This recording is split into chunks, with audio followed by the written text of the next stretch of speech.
All right, welcome to another deep dive. Today we're tackling social media management and marketing. Someone shared this really cool online course with us, and we thought we'd break it down, extract all the golden nuggets for you guys. So no matter what your current expertise is, you can really kind of level up your social media game. I think that's a smart move. I mean, the social media landscape is constantly changing, so it's great to stay ahead of the curve. And this course seems like a really excellent resource to do just that. It is. It's broken down into 7 sections, really covering everything from strategy and content creation to even client acquisition, which we'll get to later. But one of the first things that really stood out to me when I was going through this material was its emphasis on mindset. They actually even quote Henry Ford in it. Whether you think you can or you think you can't, you're right. I mean, that's a classic for a reason, right?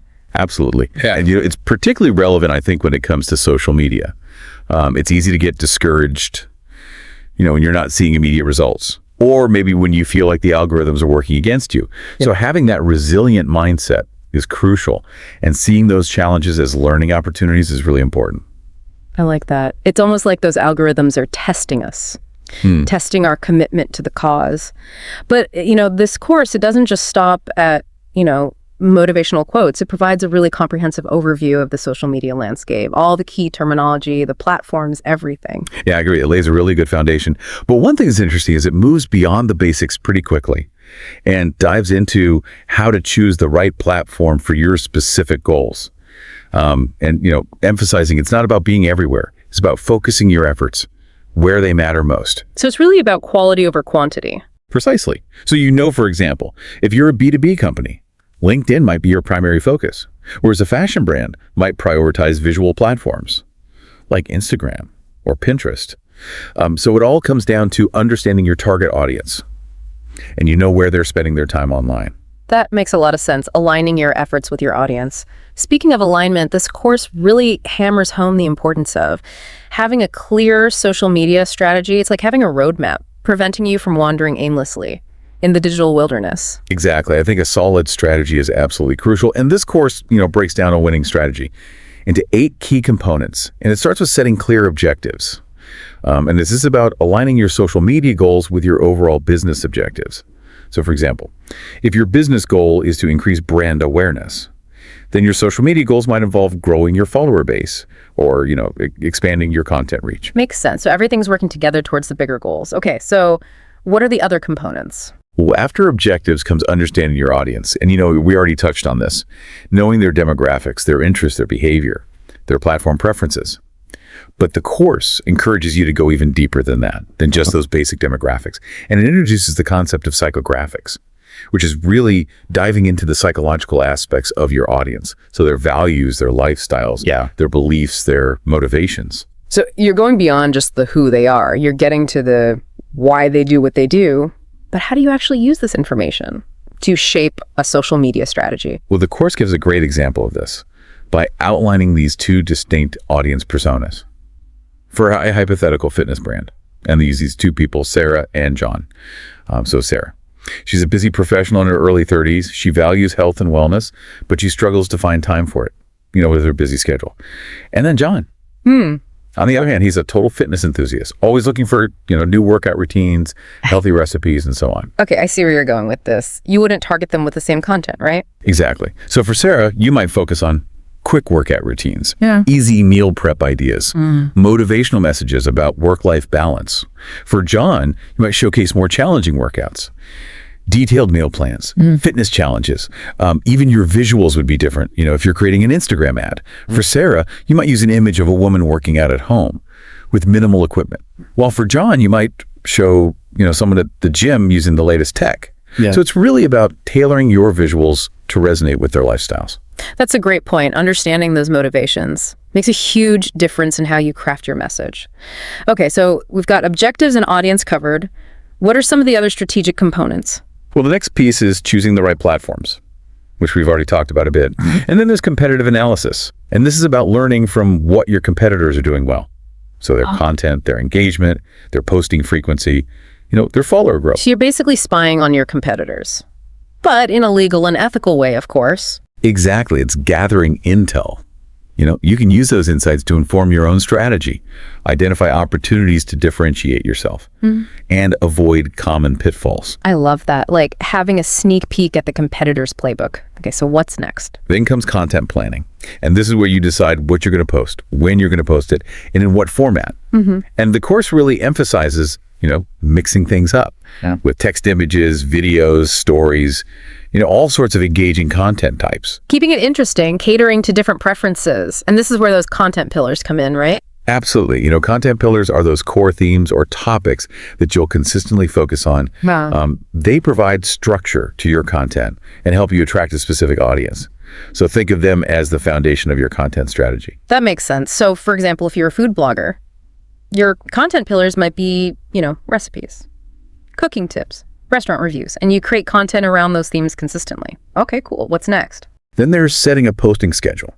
And this is about finding a balance between staying consistent so your audience doesn't forget about you, but not overwhelming them with too much content. It's also about understanding, the rhythm of each platform. Some platforms like Twitter move very quickly and can handle more frequent posts, whereas others like LinkedIn favor quality over quantity. It's all about finding that sweet spot. And this is where all those scheduling tools can come in handy, right? The course mentions Hootsuite Buffer, things like that. Those tools can be incredibly helpful, especially if you're handling multiple accounts. They allow you to plan and schedule your content in advance so you can free up your time to focus on other aspects of your strategy. Okay, so we've got objectives, audience platforms, competitive analysis, content planning and scheduling. What are we missing? The next component is engagement. It's not enough to just post content. You really need to get people interacting with it, responding to comments, participating in discussions, building a community around your brand. I love that idea of community building. But it seems a little risky to rely on others for your marketing. What if the content they create isn't good quality? The course actually mentions user-generated content, which could be a little tricky to manage. That's a valid concern. And the course addresses that by emphasizing clear guidelines. And offering tips on moderating user-generated content so you can maintain brand consistency.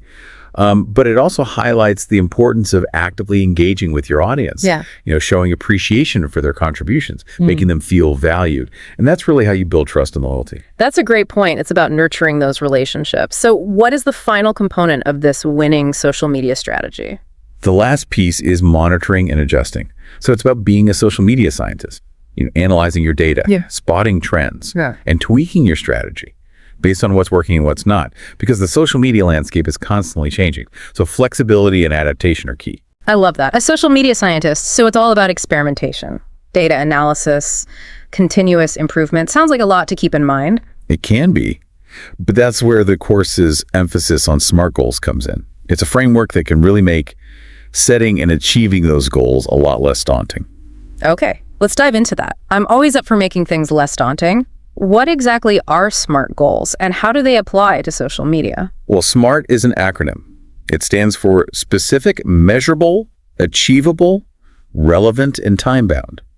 And it's really a framework for setting goals that are clear and actionable and aligned with your overall objectives. Got it. So it's not just about saying, I want more followers. It's about being more strategic. Exactly. So let's break it down a bit, starting with specific. So a specific goal clearly defines what you want to achieve. So instead of saying, I want to grow my Instagram followers, a specific goal would be something like, I want to increase my Instagram followers by 500 in the next 3 months. Okay, that's much more specific. All right, what about measurable? So measurable goals have criteria for tracking progress. You need to be able to measure your results to see if you're on track or not.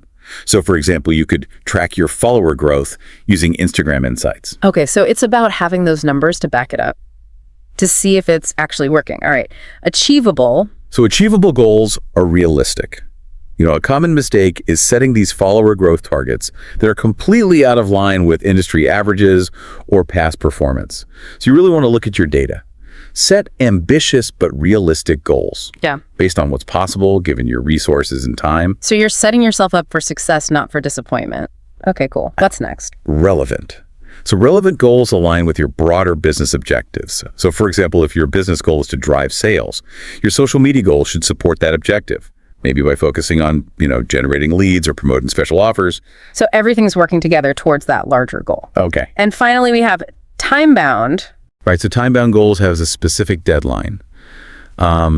This creates a sense of urgency, and it helps you stay on track. So instead of just saying, I want to increase followers, you would specify that you want to achieve that increase within a certain time frame, like 3 months, for example. Okay, I love that framework. It really breaks it down. All right, so now that we've got, the mindset and the strategy, let's get into something that I think every social media manager needs to master: engagement. And this course has some brilliant tips on this. You're absolutely right. Engagement is key. And this course, dives into some really effective strategies. One that stood out to me was this idea of using contests and giveaways. I love a good giveaway. I mean, it just seems like a great way to generate excitement, get people interacting with your brand. Yeah, people love the chance to win something. But beyond giveaways, the course also highlights the power of polls and surveys. They're quick, they're easy to participate in, and they can provide you with really valuable insights into your audience's preferences and opinions. So you're getting feedback directly from your audience and also encouraging them to engage with your content. Win-win. Exactly. And then there's the power of live sessions, which offer this fantastic opportunity to connect with your audience in real time. You can do Q&A sessions, behind the scenes, glimpses, product demos, anything that lets them interact with you directly. Okay, live video always makes me a little nervous. Do you have any tips for someone who's new to it? Well, the course emphasizes that authenticity is key. So don't try to be perfect. Just be yourself, engage with your viewers, and have fun. And remember, you don't need fancy equipment to get started. Your smartphone is enough. Okay, that makes me feel a little bit better. So we've got contests, polls, live sessions. What other engagement strategies does the course recommend? Visual content is key, of course. Yeah. But it goes beyond just posting pretty pictures. The course emphasizes the importance of user-generated content, or UGC. It's authentic, it's cost-effective, it provides social proof, and can even boost your SEO. Right, because when you see other people using and loving a product or a service, it makes you more likely to trust it yourself. But how do you actually encourage people to create and share that UGC? Well, the course offers a bunch of helpful tips. First, set clear guidelines. Let people know what kind of content you're looking for, what format you prefer, and what hashtags or tags to use. So giving them a framework for their creativity. Exactly. And you can also run contests and campaigns to incentivize people. Offer prizes, discounts, the chance to be featured on your brand's channels.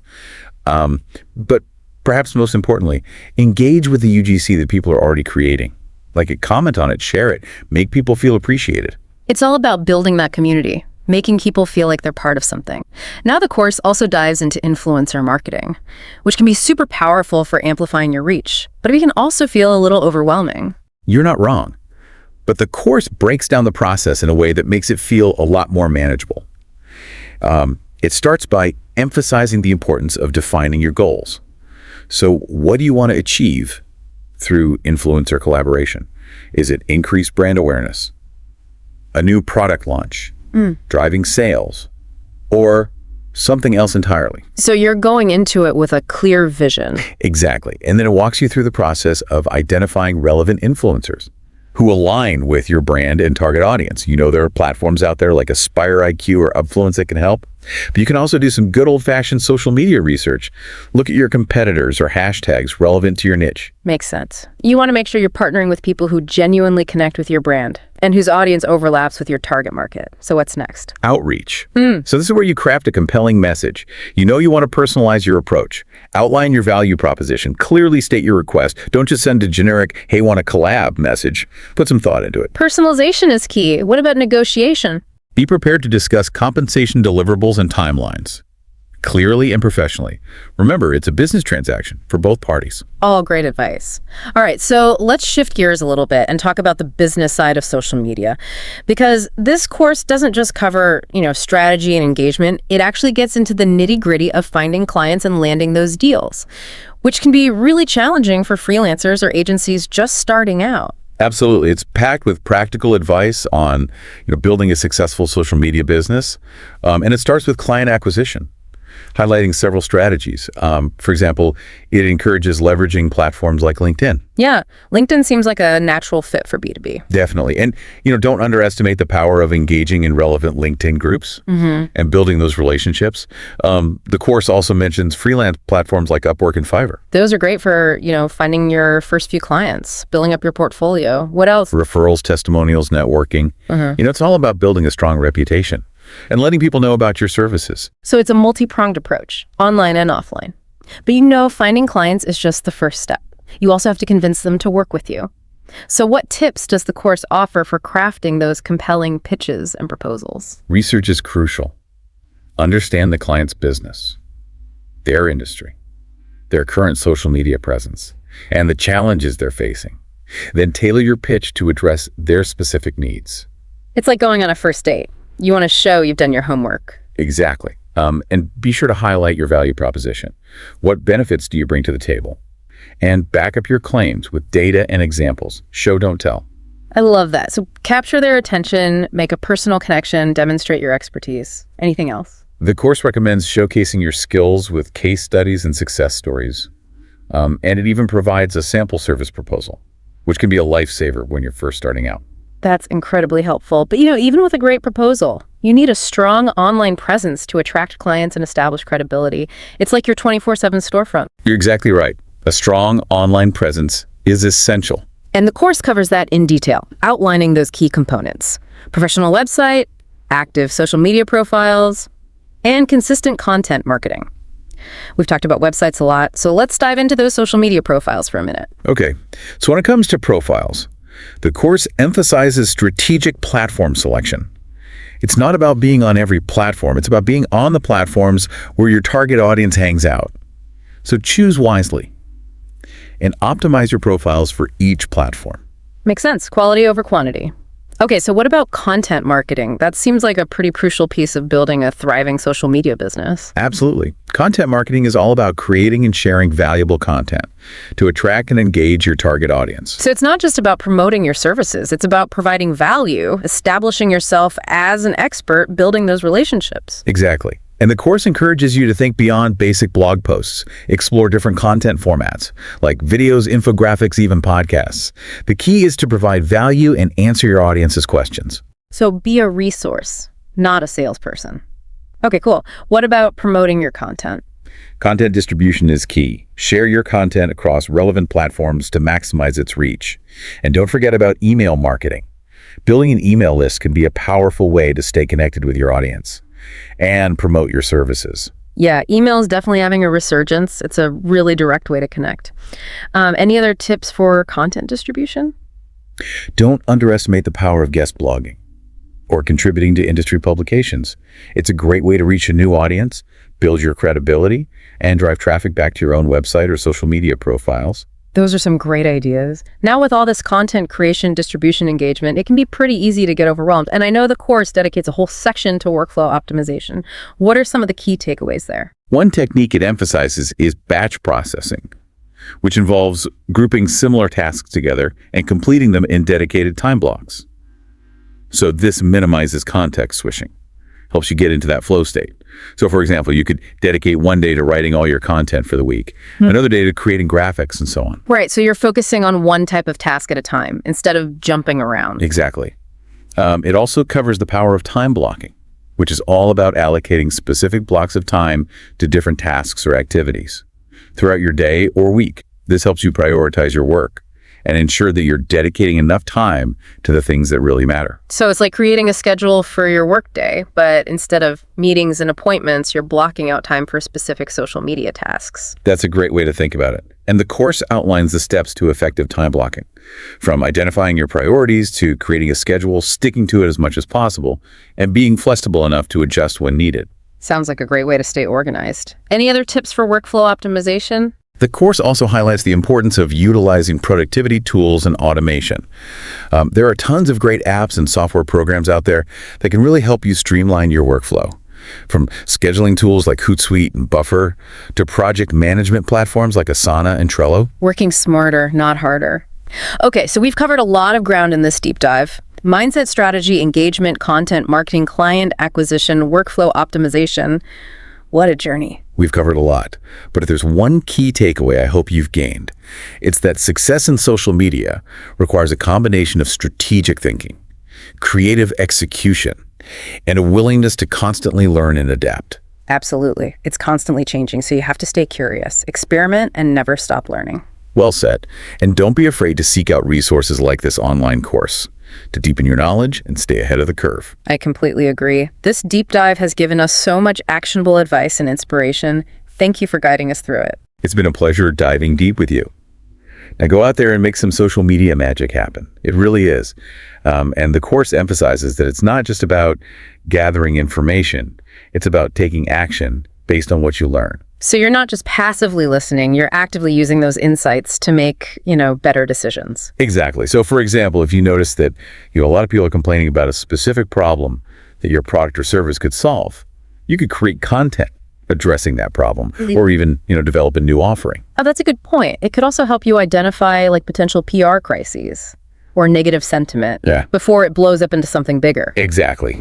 By monitoring those conversations closely, you can address those issues proactively, manage your online reputation more effectively, and build stronger relationships with your customers. That's awesome. Wow, we've covered so much in this deep dive already.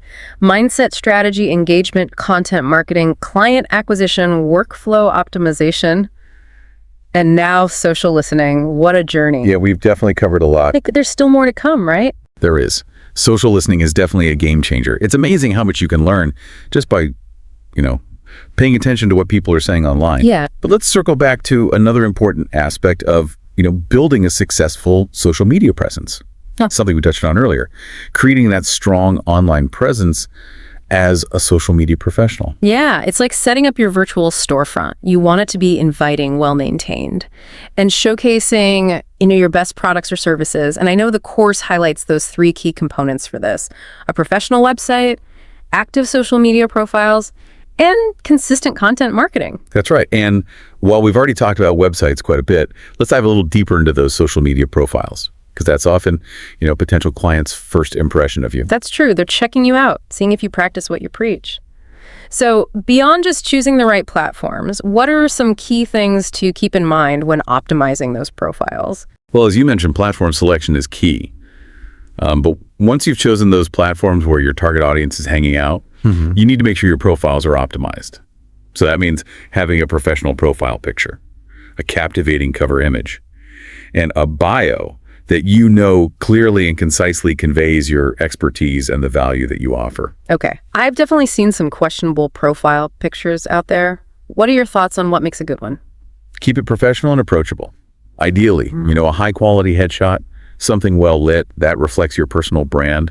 Think about the impression you want to make. Are you going for friendly and approachable, or more serious and corporate? Your profile picture should really align with your overall brand identity. Makes sense. Okay, what about that cover image? Think of it as an opportunity to showcase your personality or highlight your unique skills and services. You could use a graphic design that incorporates your brand colors and fonts, or even a photo of yourself in action, working with clients or speaking at an event. So it's like your visual elevator pitch. Okay, now what about that all-important bio? What are some of the key things to include there? Keep it concise and focus on the benefits that you offer to potential clients. Highlight your areas of expertise, the types of clients you work with, and the results that you've achieved. You can also include a call to action, like encouraging people to visit your website or schedule a consultation. I've seen some bios that are just like a wall of text. How do you strike that balance between being informative but not overwhelming? Use bullet points or emojis to break up the text and make it easier to read. You can also use a link shortener to include a link to your website or portfolio without taking up too much space. Those are great tips, crafting that perfect tweet.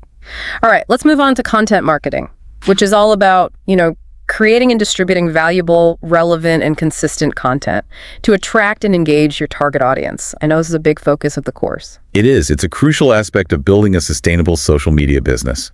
And the course provides a really comprehensive framework for developing a content strategy that gets results. That's great to hear. What are some of the key takeaways there? Well, first and foremost, it emphasizes the importance of creating high-quality content. That provides genuine value to your audience. Think about their needs, their challenges, their interests. What kind of content would be helpful, informative, or entertaining for them? So again, it's not just about promoting your services, it's about establishing yourself as a thought leader, building that trust. Exactly. And the course encourages you to explore different content formats. Blog posts, articles, infographics, videos, even podcasts. It's really about finding what resonates best with your audience and leveraging a variety of formats to keep things interesting. Variety is the spice of life. But with so many different content formats to choose from, it can be hard to know where to start. Think about your strengths and the preferences of your target audience. If you're a strong writer. Blog posts and articles might be a natural fit if you're more visually inclined. Focus on creating engaging graphics and videos. And if you're comfortable in front of a camera, consider starting a video series or even a podcast. So play to your strengths and experiment. Now, I know the course also emphasizes the importance of content distribution, which basically means getting your content seen by as many people as possible. What are some of the strategies they recommend for that? Sharing your content across multiple social media platforms is essential.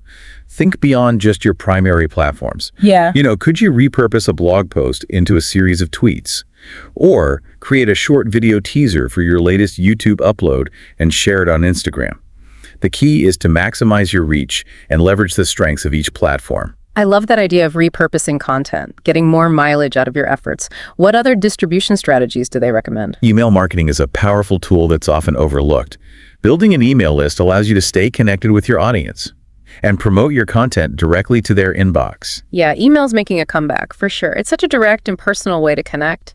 Any other tips? Don't underestimate the power of guest blogging or contributing to industry publications. It's a great way to reach a new audience and build your credibility and drive traffic back to your own website or social media profiles. Love those ideas.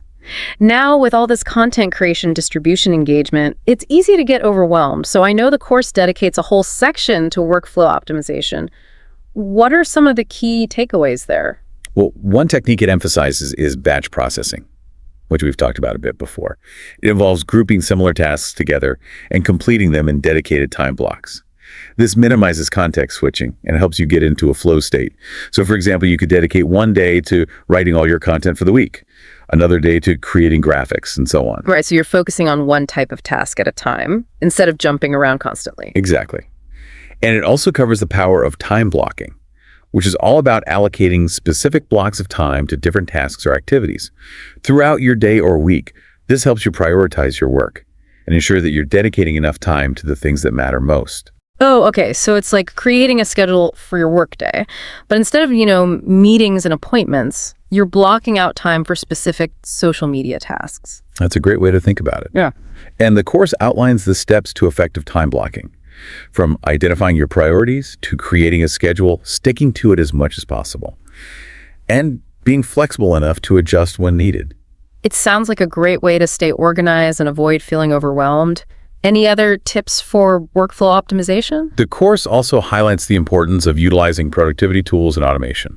Yeah. There are tons of great apps and software programs out there that can really help you streamline your workflow, from scheduling tools like Hootsuite and Buffer to project management platforms like Asana and Trello. Yeah, working smarter, not harder. Yeah. Well, we've covered a lot of ground in this deep dive. Mindset, strategy, engagement, content marketing, client acquisition, workflow optimization, social listening. We explored it all. We definitely did.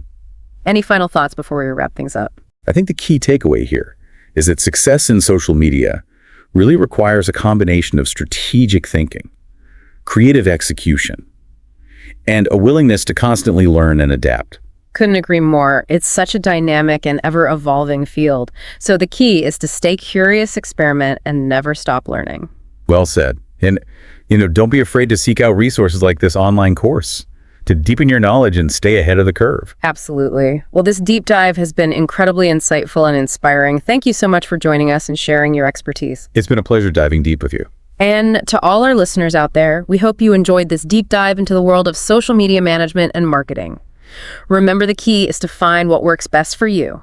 Experiment and never stop learning. Until next time, keep diving deep.